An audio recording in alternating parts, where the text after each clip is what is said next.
आज मैं आप सभी को इस वीडियो में बृहस्पतिवार की व्रत कथा सुनाने जा रही हूँ। बृहस्पतिवार की व्रत कथा इस प्रकार है। बहुत समय पहले की बात है। भारतवर्ष में एक राजा राज्य करता था। वह अति प्रतापी एवं दानी था। वह प्रतिदिन मंदिर में भगवत दर्शन करने जाता था और गुरु और ब्राह्मण की सेवा भी करता था। उसके द्वार से कोई भी याचक निराश नहीं लौटता था। वह प्रत्येक गुरुवार को व्रत रखता और पूजन करता था। हर दिन गरीबों की मदद करता था, परंतु यह सब बातें उसकी रानी को पसंद नहीं आता था। वह ना तो व्रत करती थी और ना किसी प्रकार का एक भी पैसा दान रूप में देती थी। वह राजा को भी ऐसा करने से रोकती थी। यह सब उस समय की बात है जब राजा शिकार खेलने वन को चले गए थे। महल में सिर्फ रानी और दासी थी। उस समय गुरु बृहस्पति साधु का रूप धारण कर राजा के दरवाजे पर भिक्षा मांगने आए। साधु ने रानी से भिक्षा मांगी तो वह कहने लगी, हे साधु महाराज, मैं इस दान पुण्य से तंग आ गई हूँ। इस काम के लिए तो मेरे पति देव ही बहुत हैं। अब आप ऐसी कृपया करें कि ये सारा धन नष्ट हो जाए ताकि मैं आराम से रह सकूं। साधु का भेष धरे बृहस्पति ने कहा, हे देवी, तुम बड़ी विचित्र हो। संतान और धन से कोई दुखी नहीं होता, सभी इसे चाहते हैं। पापी भी पुत्र और धन की इच्छा करता है।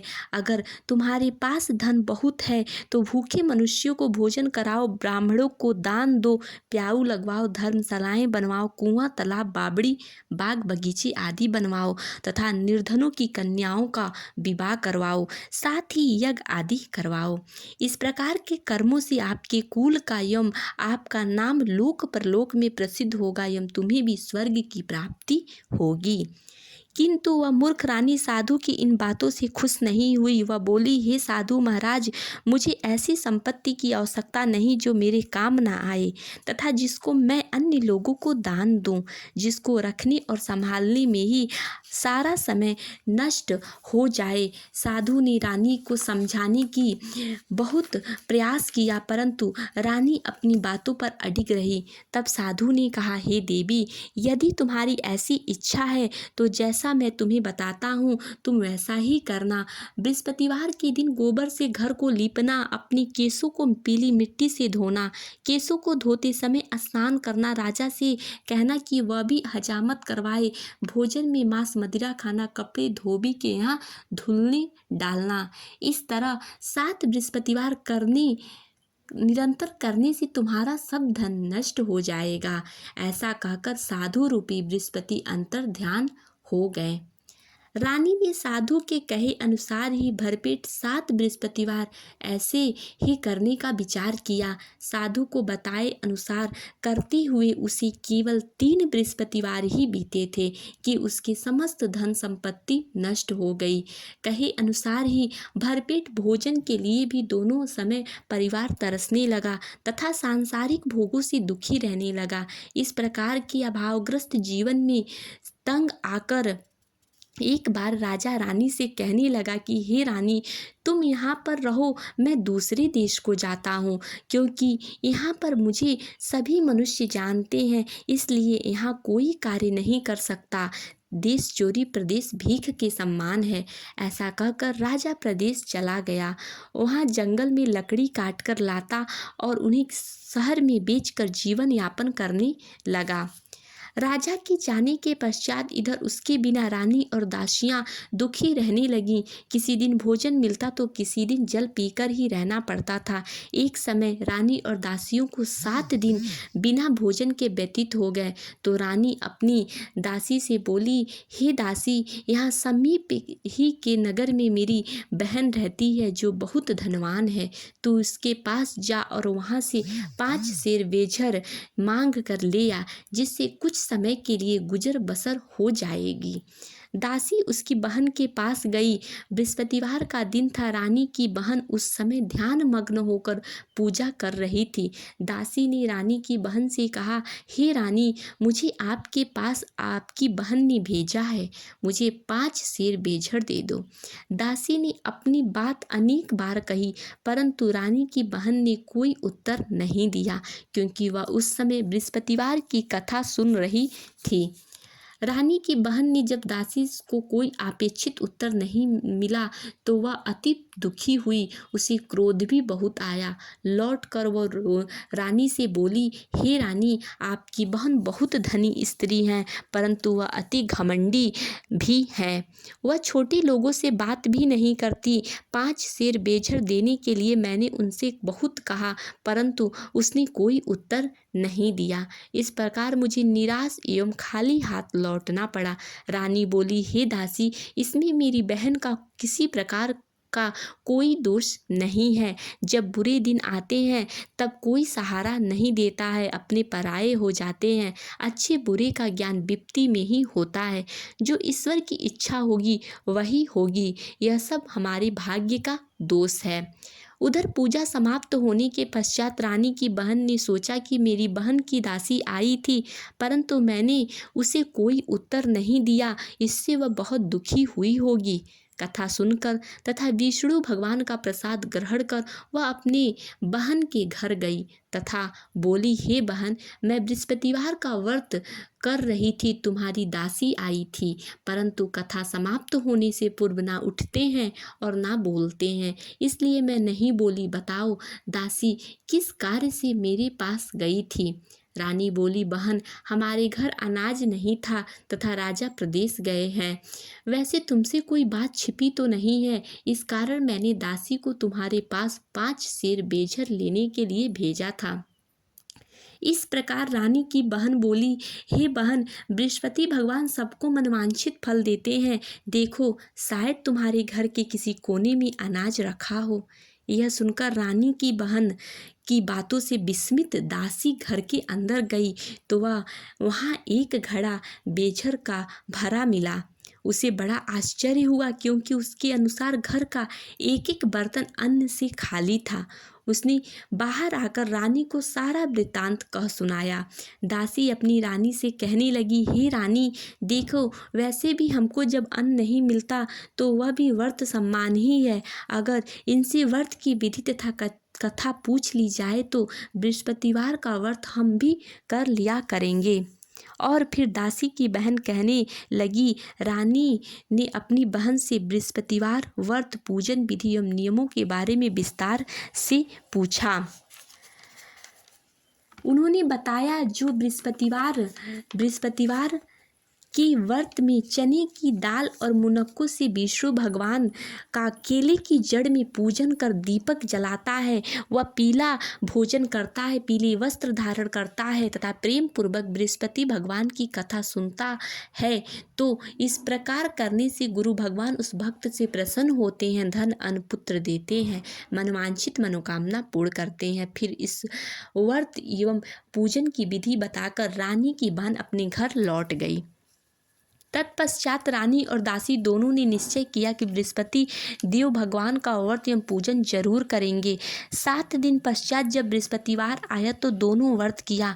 घुड़साल में जाकर चना और गुड़ बीन लाई और उसकी दाल बनाकर केले की जड़ में विष्णु भगवान का पूजन किया। अब पीला भोजन कहाँ से आए, यह सोचकर दोनों बड़ी दुखी हुई, परंतु उन्होंने व्रत किया था, इसलिए बृहस्पति देव भगवान उनसे प्रसन्न थे। एक साधारण व्यक्ति के रूप में वो दोनों थालों में सुंदर पीला भोजन लेकर आए और दासी को देकर बोले, हे दासी, यह भोजन तुम्हारी और रानी के लिए है, तुम दोनों ही इसे ग्रहण करना। दासी भोजन पाकर अति प्रसन्न हुई और रानी से बोली, हे रानी जी, भोजन कर लो। रानी को भोजन के विषय में कुछ पता नहीं था, इसलिए वह दासी से बोली, जा तू ही भोजन कर, क्योंकि तू व्यर्थ में ही हमारी हंसी उड़ाती है। दासी बोली, हे रानी, एक व्यक्ति इसलिए भोजन दे गया। रानी बोली, वह भोजन तेरे लिए ही दे गया होगा, इसलिए तू ही भोजन कर ले। दासी ने कहा, हे रानी, वह व्यक्ति हम दोनों के लिए ही 2 थालों में भोजन देकर गया है, अतः मैं और आप दोनों ही साथ साथ भोजन करेंगे। फिर दोनों ने गुरु भगवान को धन्यवाद एवं नमस्कार कर भोजन प्रारंभ किया। उसके बाद दोनों प्रत्येक बृहस्पतिवार को गुरु भगवान का व्रत और पूजन करने लगी। बृहस्पति भगवान की कृपा से उन दोनों की भोजन एवं धन की कमी दूर हो गई, परंतु रानी फिर पहले प्रकार से आलस्य करने लगी। तब दासी ने कहा, हे रानी, आप पहले भी इसी प्रकार से आलस्य करती थी। आपको धन संभालने एवं दान देने में कष्ट होता था, इसी कारण सभी धन नष्ट हो गया और हमारी ऐसी दुर्दशा हो गई।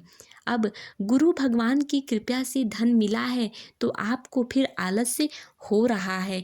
बड़े कष्टों के बाद यह धन पाया है, इसलिए आपको दान पुण्य करना चाहिए। भूखे मनुष्यों को भोजन करवाओ, प्याऊ लगवाओ, ब्राह्मणों को दान दो, कुआं तालाब बावड़ी आदि का निर्माण कराओ, कुंवारी कन्याओं का विवाह करवाओ, मंदिर पाठशाला बनवाओ, दान दो, धन को शुभ कार्यों में खर्च करो, जिससे आपके कुल का सम्मान बढ़े तथा आपको स्वर्ग प्राप्त हो एवं आपके पितृ प्रसन्न हो।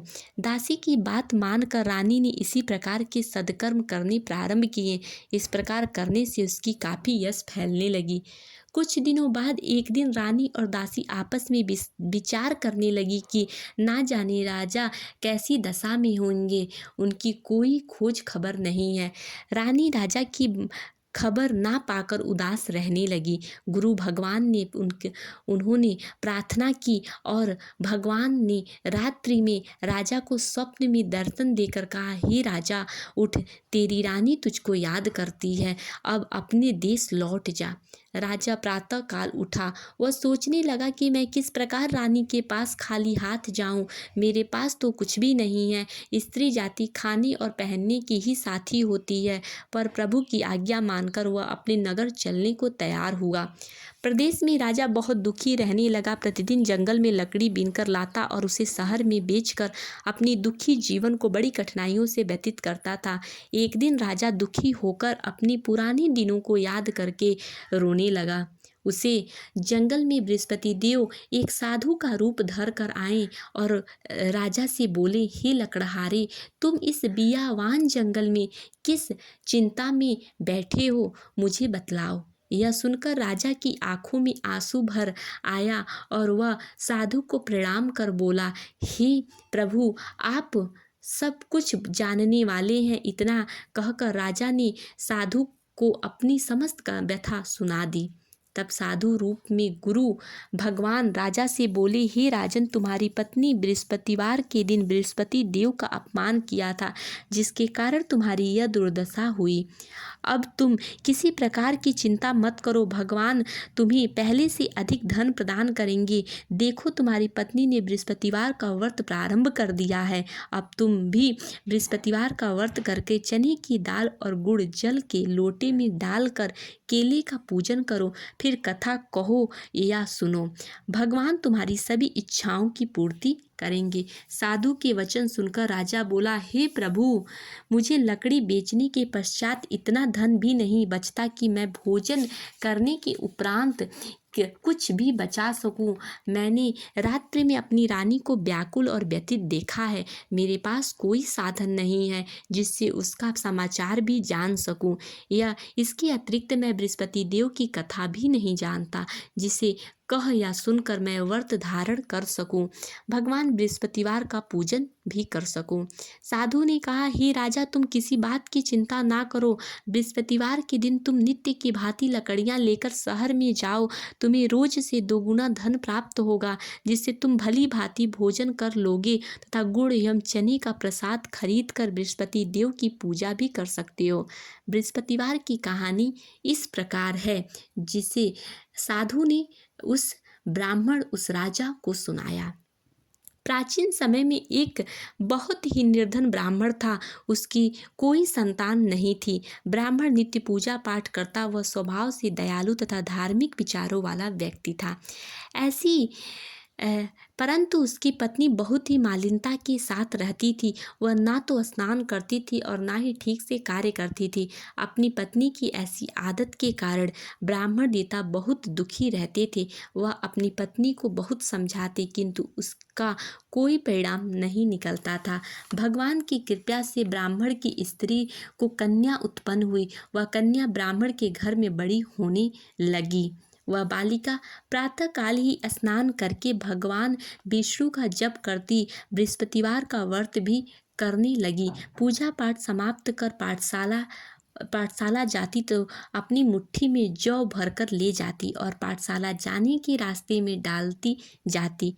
भगवान बृहस्पति देव की कृपा से वही जौ स्वर्ण के हो जाते तो वह लौटते समय उनको बीन कर घर ले आती। एक दिन वह बालिका सूप में उन सोने की जौ को फटक कर साफ कर रही थी, तभी उसकी माँ ने उसे देख लिया और कहा, हे बेटी, सोने की जौ को फटकने के लिए सोने का सूप भी होना चाहिए। दूसरे दिन बृहस्पतिवार था। कन्या ने व्रत रखा और विष्णु भगवान से प्रार्थना करके कहा, हे प्रभु, यदि मैंने सच्चे मन से श्रद्धापूर्वक आपका पूजन या व्रत किया है तो कृपया मुझे सोने का सूप दे दो।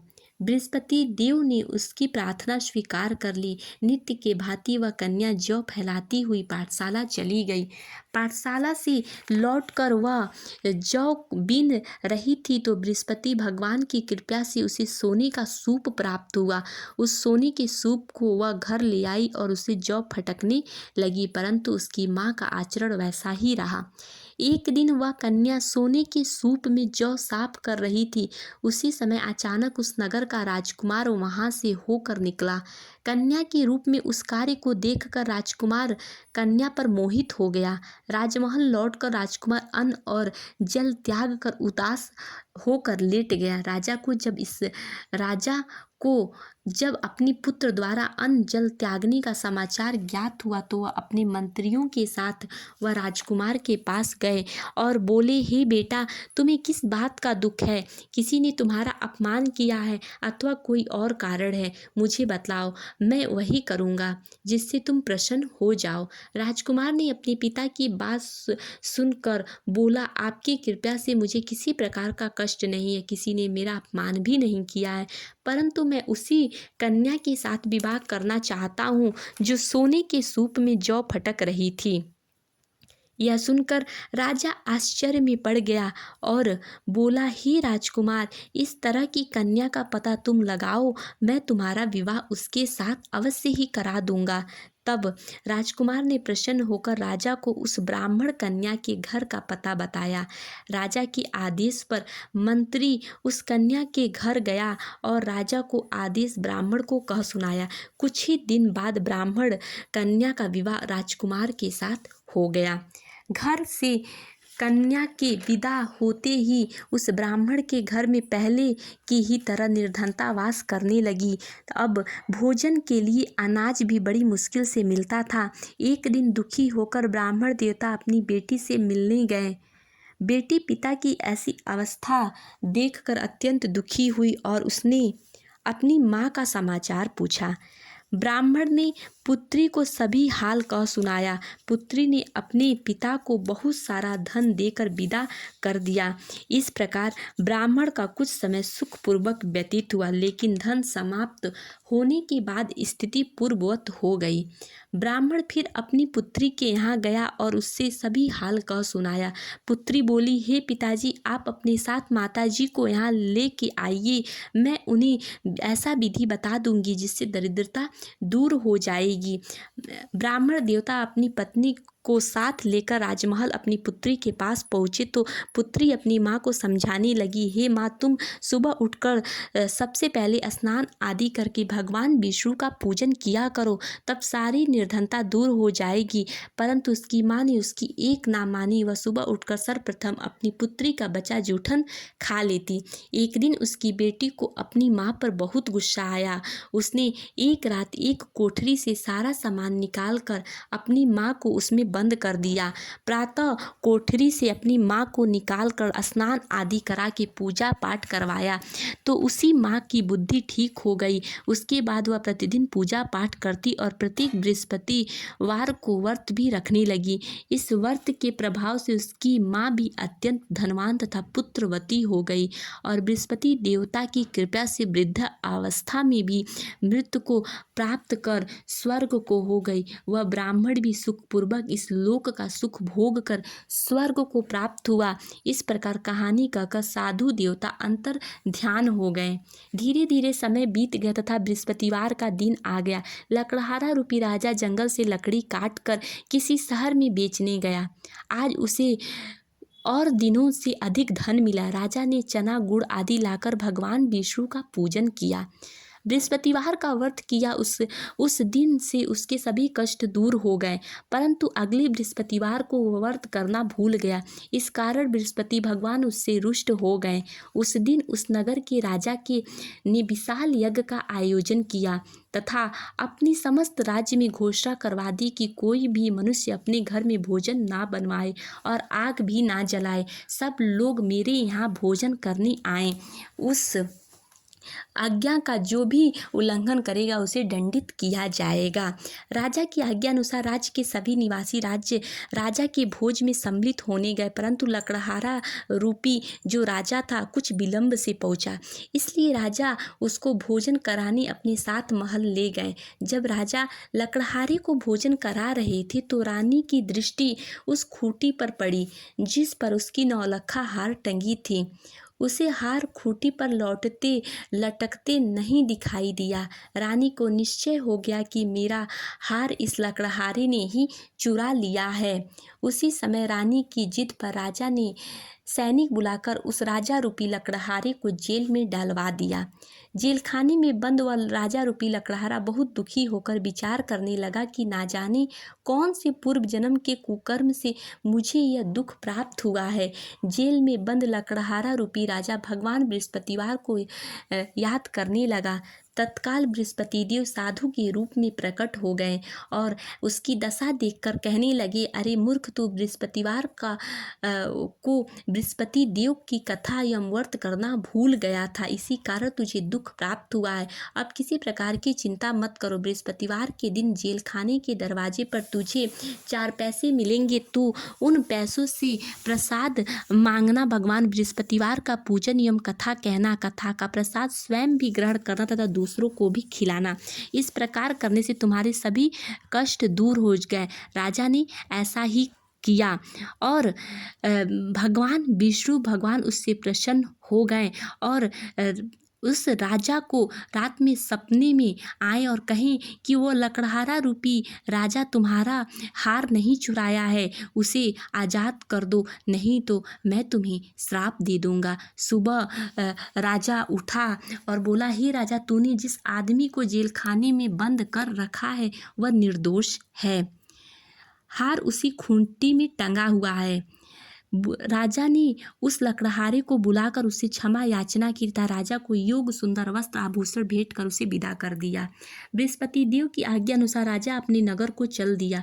जब वह नगर के निकट पहुंचा तो उसे बहुत आश्चर्य हुआ। वहां पहले से अधिक तालाब, बाग और कुएं, बहुत सारे धर्मशालाएं और मंदिर आदि बने हुए थे। राजा ने जब नगरवासियों से पूछा कि यह बाग, तालाब, धर्मशालाएं एवं कुएं किसके द्वारा बनवाए गए हैं, तब नगर के सब लोग कहने लगे कि यह सब रानी और दासी ने बनवाए हैं। अब राजा ने निश्चय किया कि 7 दिन बाद तो सभी बृहस्पति देव का पूजन करते हैं, परंतु मैं प्रतिदिन दिन में 3 बार कथा कहूँगा तथा नित्य व्रत किया करूँगा। अब हर समय राजा के दुपट्टे में चने की दाल बंधी रहती थी तथा दिन में वह 3 बार कथा कहते थे। कुछ दिन बाद एक दिन राजा ने अपनी बहन से कहा। राजा अपनी बहन के घर गए और बहन से कहा, हे बहन, मैं अपने घर जाऊंगा, तुम भी तैयार हो जाओ। राजा की बहन ने अपनी सास से अपने भाई के साथ जाने की आज्ञा मांगी। सास बोली, चली जा, परंतु अपने लड़कों को यहीं छोड़ जाना, क्योंकि तेरे भाई का कोई संतान नहीं होता है। बहन ने भाई से कहा, हे भैया, मैं तो चलूंगी, परंतु कोई बालक नहीं जाएगा। राजा ने कहा, जब कोई बालक नहीं साथ जाएगा तो तू क्या करेगी जाकर। राजा बहुत दुखी मन से अपने घर को लौट गया और अपनी रानी से बोला, हे रानी, हम सब निर्वंशी हैं, इसलिए हमारा कोई मुंह नहीं देखना चाहता है। रात में बृहस्पति देव भगवान सपने में आए, कहे, राजा, तुम चिंता मत करो, तुम्हारी रानी गर्भवती है और उसे पुत्र की प्राप्ति होगी। सुबह राजा उठ के बहुत खुश हुआ और रानी से बोला, हे रानी, जब मेरी बहन आए तो उसे कुछ भी मत कहना। और राजा को पुत्र की प्राप्ति हुई। राजा और रानी सच्चे मन से भगवान बृहस्पतिवार का व्रत और पूजन किया था, इसलिए भगवान ने उसे पुत्र दिया और हर प्रकार से कष्टों से उन्हें दूर किया और उन्हें एक सुख और समृद्धि वाली जिंदगी दी। इसी प्रकार जो भी भगवान बृहस्पति देव की कथा कहता और सुनता है और दूसरों को सुनाता है, उसे के सारे कष्ट दूर हो जाते हैं और उसे मनवांछित फल भी प्राप्त होता है। अगर आप सभी भी भगवान बृहस्पतिवार की कथा कहेंगे, सुनेंगे और सुनाएंगे तो भगवान बृहस्पति देव आप सभी को मनवांछित फल देंगे, आपके कष्टों को दूर करेंगे। कमेंट बॉक्स में ज़रूर लिखिएगा जय बृहस्पति देव।